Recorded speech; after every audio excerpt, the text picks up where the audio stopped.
असम के गवर्नर श्री लक्ष्मण प्रसाद आचार्य जी, ऊर्जावान मुख्यमंत्री हेमंता बिश्व शर्मा जी, इंडस्ट्री लीडर्स, अन्य महानुभाव, देवी और सज्जनों, पूर्वी भारत और नॉर्थ ईस्ट की भूमि आज एक नए भविष्य की शुरुआत करने जा रही है। एडवांटेज आसाम पूरी दुनिया को असम के पोटेंशियल और प्रोग्रेस से जोड़ने का एक महाअभियान है। इतिहास गवाह है कि पहले भी भारत की प्रॉस्पेरिटी में ईस्टर्न इंडिया का बहुत बड़ा रोल हुआ करता था। आज जब भारत विकसित होने की तरफ बढ़ रहा है तो एक बार फिर ईस्टर्न इंडिया, हमारा ये नॉर्थ ईस्ट अपना सामर्थ्य दिखाने जा रहा है। एडवांटेज आसाम को मैं इसी स्पिरिट के रिफ्लेक्शन के रूप में देख रहा हूं। मैं असम सरकार को, हेमंता जी की पूरी टीम को इस भव्य आयोजन के लिए बहुत बहुत बधाई देता हूं। मुझे याद है 2013 में मैं चुनाव अभियान के लिए आसाम का दौरा कर रहा था, तो एक सभा में ऐसे ही मेरे मन से एक शब्द निकला था और मैंने कहा था, वो दिन दूर नहीं जब लोग अल्फाबेट्स पढ़ना शुरू करेंगे तो कहेंगे ए फॉर आसाम।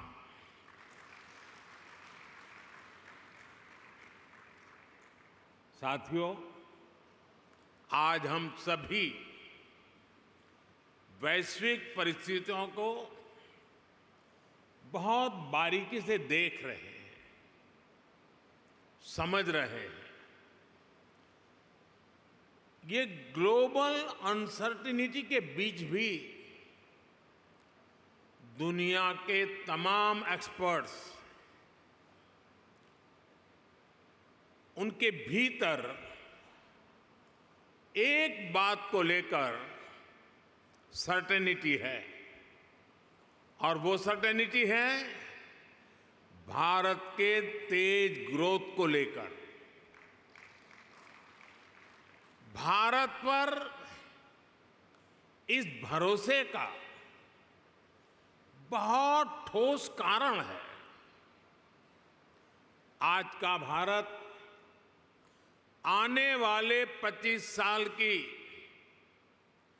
इस 21वीं शताब्दी के लॉन्ग टर्म विजन को ध्यान में रखते हुए एक के बाद एक कदम उठा रहा है, व्यापक स्तर पर काम कर रहा है। आज दुनिया का भरोसा भारत की युवा आबादी पर है, जो बहुत तेजी से स्किल्ड हो रही है, इनोवेट कर रही है। आज दुनिया का भरोसा भारत के उस नियो मिडिल क्लास पर है जो गरीबी से निकलकर नई एस्पिरेशन के साथ आगे बढ़ रहा है। आज दुनिया का भरोसा भारत की उस 140 करोड़ जनता पर है जो पॉलिटिकल स्टेबिलिटी और पॉलिसी कंटिन्यूटी को सपोर्ट कर रही हैं। आज दुनिया का भरोसा भारत की उस गवर्नेंस पर है जो लगातार रिफॉर्म कर रही है। आज भारत अपनी लोकल सप्लाई चेन को मजबूत कर रहा है। आज भारत दुनिया के अलग अलग रीजन्स के साथ फ्री ट्रेड एग्रीमेंट्स कर रहा है। ईस्ट एशिया के साथ हमारी कनेक्टिविटी लगातार सशक्त हो रही है और नया बन रहा India middle east Europe economic corridor भी अनेक नई संभावनाएं लेकर आ रहा है। साथियों, भारत पर मजबूत होते ग्लोबल ट्रस्ट के बीच आज हम सभी यहां असम में जुटे हैं, मां कामाख्या की धरती पर जुटे हैं। भारत की ग्रोथ में असम का कंट्रीब्यूशन लगातार बढ़ता जा रहा है। 2018 में एडवांटेज असम समिट का पहला एडिशन आयोजित हुआ था। तब असम की इकोनॉमी 3.25 लाख करोड़ रुपए की थी। आज असम करीब 6 लाख करोड़ रुपए की इकोनॉमी वाला राज्य बन गया है। यानी भाजपा सरकार में सिर्फ 6 सालों में असम की इकोनॉमी की वैल्यू डबल हो गई है। ये डबल इंजन की सरकार का डबल इफेक्ट है। असम में हुए ढेर सारे इन्वेस्टमेंट ने, आप सभी ने असम को अनलिमिटेड पॉसिबिलिटीज का राज्य बना दिया है। असम सरकार यहां एजुकेशन, स्किल, अन्य कई प्रकार के डेवलपमेंट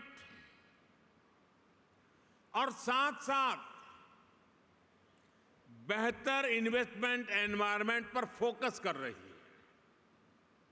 बीते सालों में भाजपा सरकार ने यहां कनेक्टिविटी से जुड़े इंफ्रास्ट्रक्चर पर बहुत काम किया है।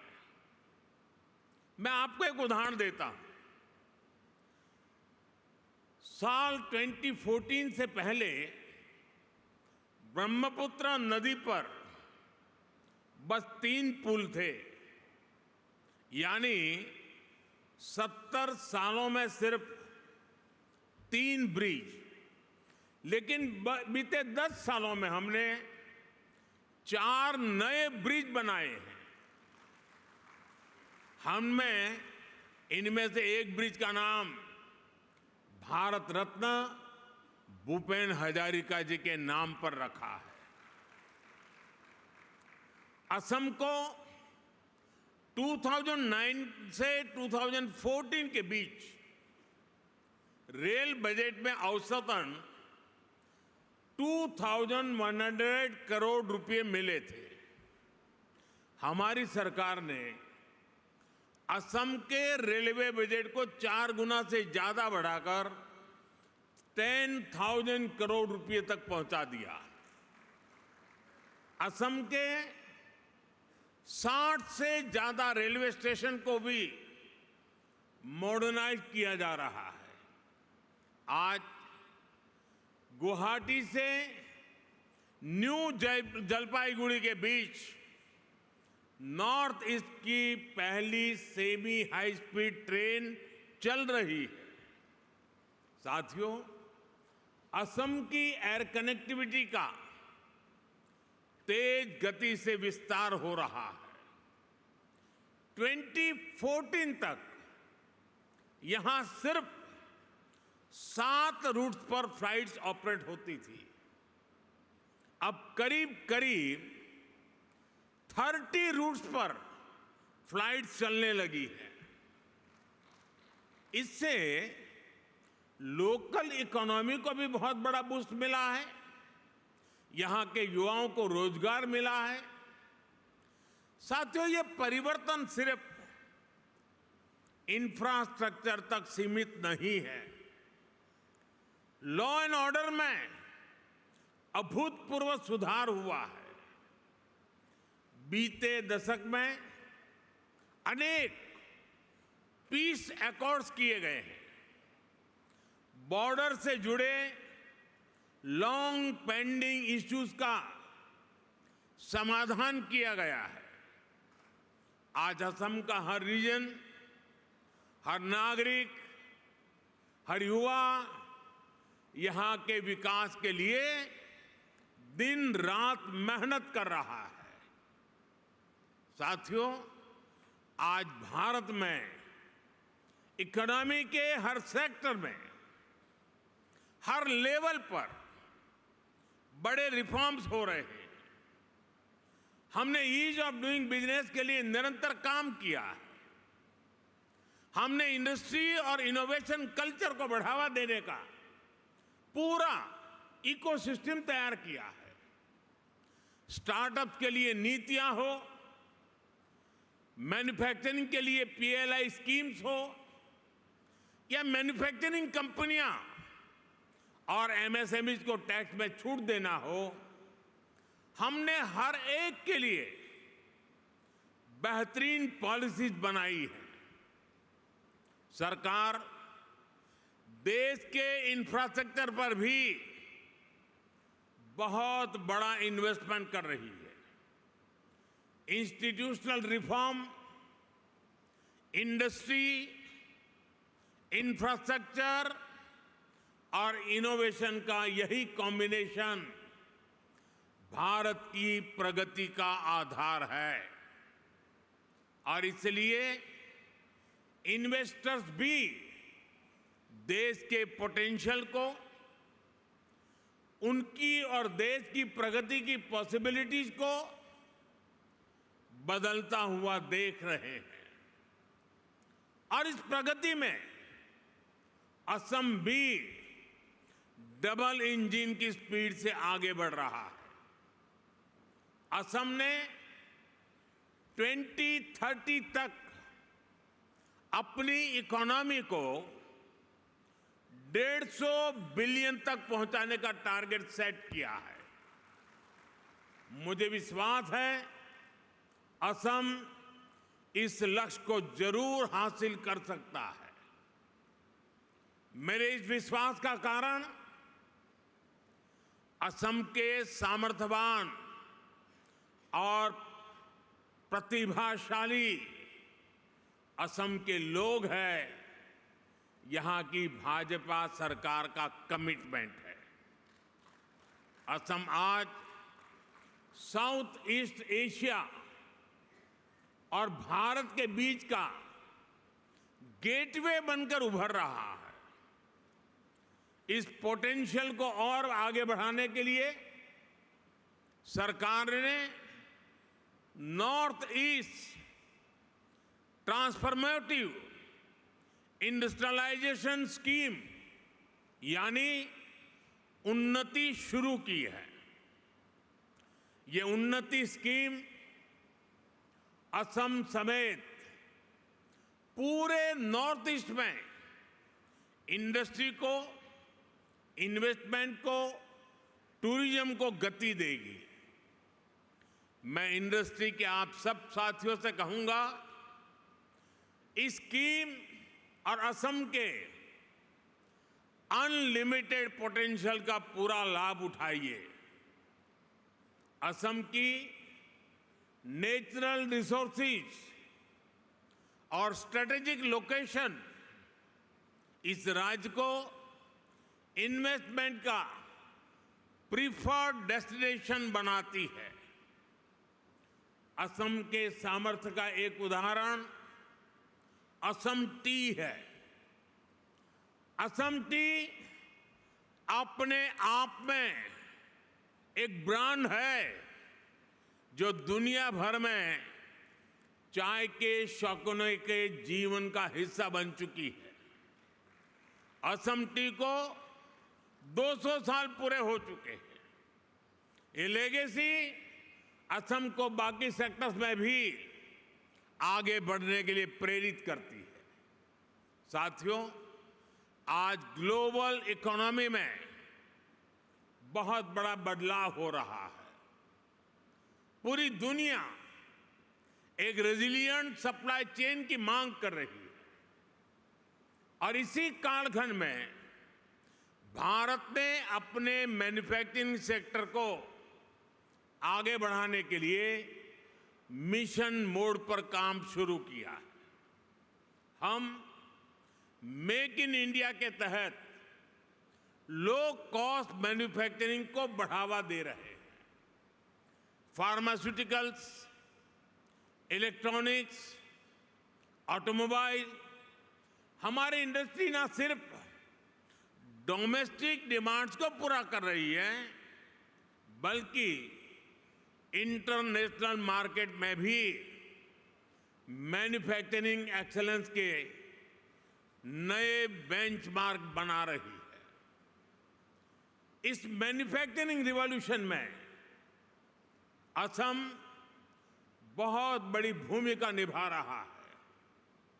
साथियों, असम की ग्लोबल ट्रेड में हमेशा से एक हिस्सेदारी रही है। आज पूरे भारत के ऑन शोर नेचुरल गैस प्रोडक्शन का 50% से ज्यादा शेयर असम के पास है। बीते कुछ सालों में यहां की रिफाइनरीज की कैपेसिटी में बहुत बड़ी वृद्धि की गई है। इलेक्ट्रॉनिक्स, सेमीकंडक्टर्स और ग्रीन एनर्जी जैसे इमर्जिंग सेक्टर में भी असम तेजी से उभर रहा है। सरकार की पॉलिसीज के कारण असम हाईटेक इंडस्ट्रीज के साथ साथ स्टार्टअप्स का भी हब बन रहा है। साथियों, अभी कुछ दिन पहले ही बजट में केंद्र सरकार ने नामरूप 4 प्लांट को भी मंजूरी दी है। आने वाले समय में ये urea production plant north east सहित पूरे देश की यूरिया की डिमांड को पूरा करेगा। वो दिन दूर नहीं जब असम पूर्वी भारत का एक बड़ा मैन्युफैक्चरिंग हब बनेगा और इसमें केंद्र सरकार हर तरह से राज्य की भाजपा सरकार को मदद कर रही है। साथियों, 21वीं सदी में दुनिया की प्रोग्रेस डिजिटल रिवॉल्यूशन, इनोवेशन और टेक्नोलॉजिकल प्रोग्रेस पर निर्भर है। इसके लिए हमारी तैयारी जितनी बेहतर होगी, दुनिया में हमारी ताकत भी उतनी ज्यादा होने वाली है। इसलिए हमारी सरकार 21वीं सदी की पॉलिसीज और स्ट्रेटेजीज के साथ तेज गति से आगे बढ़ रही है। हम सब जानते हैं कि इलेक्ट्रॉनिक्स और मोबाइल मैन्युफैक्चरिंग में बीते 10 साल में भारत ने कितनी बड़ी छलांग लगाई है। अब इसी सक्सेस स्टोरी को भारत सेमीकंडक्टर प्रोडक्शन में भी रिपीट करना चाहता है। मुझे गर्व है कि असम सेमीकंडक्टर मैन्युफैक्चरिंग में भी भारत के एक महत्वपूर्ण सेंटर के रूप में विकसित हो रहा है। कुछ महीने पहले असम के जागीरोड में Tata semiconductor assembly and test facility की शुरुआत हुई है। ये प्लांट आने वाले समय में पूरे नॉर्थ ईस्ट में टेक्नोलॉजिकल ग्रोथ को प्रमोट करने वाला है। साथियों, सेमीकंडक्टर सेक्टर में इनोवेशन के लिए हमने आईआईटी के साथ भी कोलैबोरेट किया है। इसके लिए देश में एक सेमीकंडक्टर रिसर्च सेंटर पर भी काम किया जा रहा है। इस दशक के अंत तक इलेक्ट्रॉनिक सेक्टर की वैल्यू $500 बिलियन तक पहुंचने वाली है। हमारी जो स्पीड और स्केल है उससे तय है कि भारत सेमीकंडक्टर प्रोडक्शन की एक बड़ी ताकत बनकर के उभरेगा। इससे लाखों लोगों को रोजगार मिलेगा और असम की इकोनॉमी को भी फायदा होगा। साथियों, बीते 10 सालों में भारत ने अपनी एनवायरमेंटल रिस्पॉन्सिबिलिटीज को समझते हुए भी नीतिगत निर्णय किए हैं। दुनिया हमारे रिन्यूएबल एनर्जी मिशन को एक मॉडल प्रैक्टिस मानकर इसे फॉलो कर रही है। देश ने बीते 10 वर्षों में सोलर, विंड और सस्टेनेबल एनर्जी रिसोर्स पर बहुत बड़ा इन्वेस्टमेंट किया है। इससे न सिर्फ हमारी इकोलॉजिकल कमिटमेंट पूरे हुए हैं, बल्कि देश की रिन्यूएबल एनर्जी प्रोडक्शन कैपेसिटी में भी कई गुना विस्तार कर पाया है। हमने 2030 तक देश की एनर्जी कैपेसिटी में 500 गीगावाट रिन्यूएबल एनर्जी कैपेसिटी में के एडिशन का लक्ष्य बनाया है। 2030 तक देश का annual green hydrogen production 5 million metric tonne हो, सरकार इसके लिए मिशन बनाकर काम कर रही है। देश में गैस इंफ्रास्ट्रक्चर बढ़ने के कारण डिमांड भी तेजी से बढ़ी है। गैस बेस्ड इकोनॉमी का पूरा सेक्टर तेजी से एक्सपांड हो रहा है। इस जर्नी में असम के पास बहुत बड़ा एडवांटेज है। सरकार ने आप सबके लिए बहुत सारे रास्ते बनाए हैं। पीएलआई स्कीम से लेकर ग्रीन इनिशिएटिव के लिए बनी सारी पॉलिसीज आपके हित में हैं।